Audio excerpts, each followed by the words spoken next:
suppose you possibly all heard that story of the missionary who spent years and years and years overseas serving the Lord. Lost some of his children, lost his wife, and finally he himself had to be pulled off the field practically by force, but he was just too old and too sick. Nothing but a worn out old man, no good for nothing. The only thing he could get for passage back to the States was to get on a barge. One section of it carried dignitaries and famous people and people traveling for tourism. The other part was like a sort of a stockyard where they'd carry cattle and horses and such. And the man, the only fare he could pay was to be in those rooms. And so he got in there with the cattle and made his way back. And as the boat pulled up, he noticed as he looked out one of the portholes there that he kept open because of the smell. He noticed that a red carpet was rolled out and dignitaries and movie stars and all such sort of people, or at that time people of the theater, were being brought down on that red carpet and being applauded, received as heroes, as great men.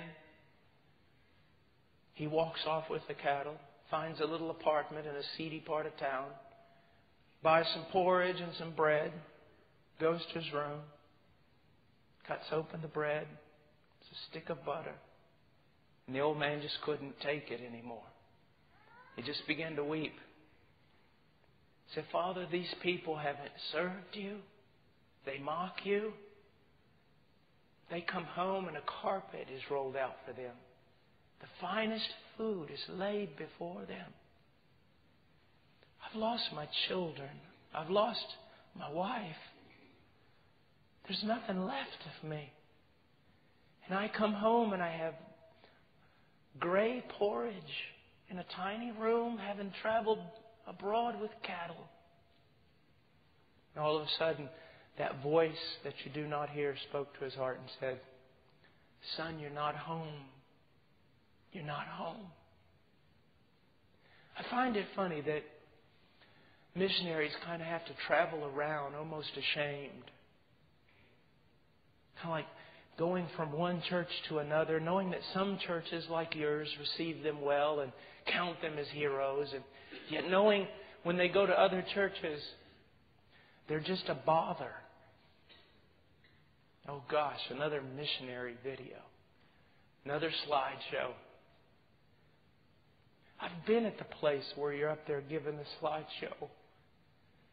People look at you like, "Oh gosh, we got to sit through this." And yet every picture, that missionary, every picture, his heart breaks in two. You know, I used to come to the States because I was a wild man. The Peruvians used to say, "Brother Paul is not an American, he's a Peruvian, because he's the only missionary here that's actually poorer than the Peruvians." And I lived razor edge. I lived there during the war. My life has been threatened. I've been followed through the jungle by terrorists. I've had a gun to my head 5 times. I've gone without food. I've burned up with fever in the jungle. I've practically froze to death going across the Andes Mountains. And I used to come back and I would look at churches and I would get so angry. You want to take me to a mall? I'd go out into their parking lot and I'd go, "Goodness, look at this. I could build a church with that car." Then I came back to the U.S. God called me back here, and I've been here now for about 6 years, I guess. And I spend my time between South America and Europe and Africa preaching and teaching. And I've come to understand something. That the Christians in America aren't as dull as aren't as mean and careless and uncaring as I thought. But here is the problem. You lose your focus.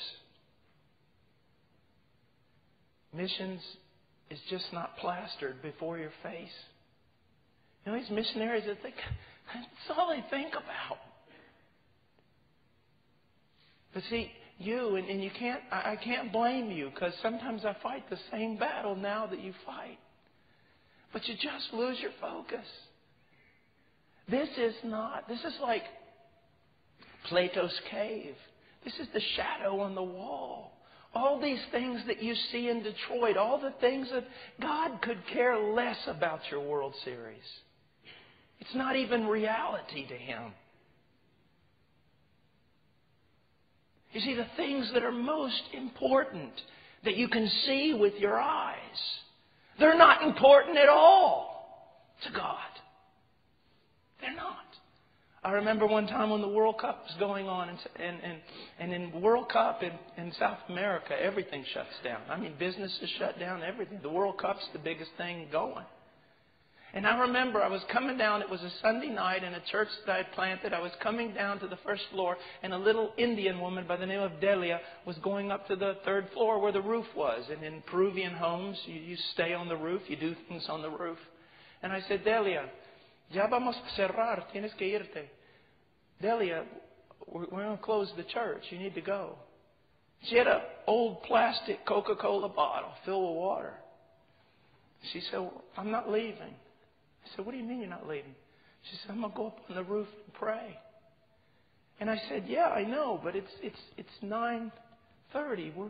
I'm going to close. She goes, no, just close. I'm going to go up there and pray. That entire week of the World Cup, that woman was on that roof for 7 days. She'd only come down to go to the bathroom and get more water in her Coca-Cola bottle, because she said she was going to fast and she was going to pray for churches to be planted in Peru. I want to tell you something. The whole stinking world could have been looking at that World Cup, and God didn't even take a glance at it.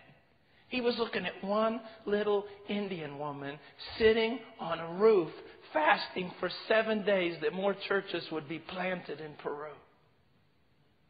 The difference between looking at that which is not real and that which is real. Don't you see? I don't believe that I'm a prophet, and I don't believe God is speaking through me in some prophetic way. But what I am saying is true, and there is a real sense when a preacher stands before a group of people that if he is speaking a biblical thing, that it is God crying out to a people. And God loves you so much, He's crying out to you and He's saying, don't live for dirt. Don't live for that which will not prevail and pass through the judgment.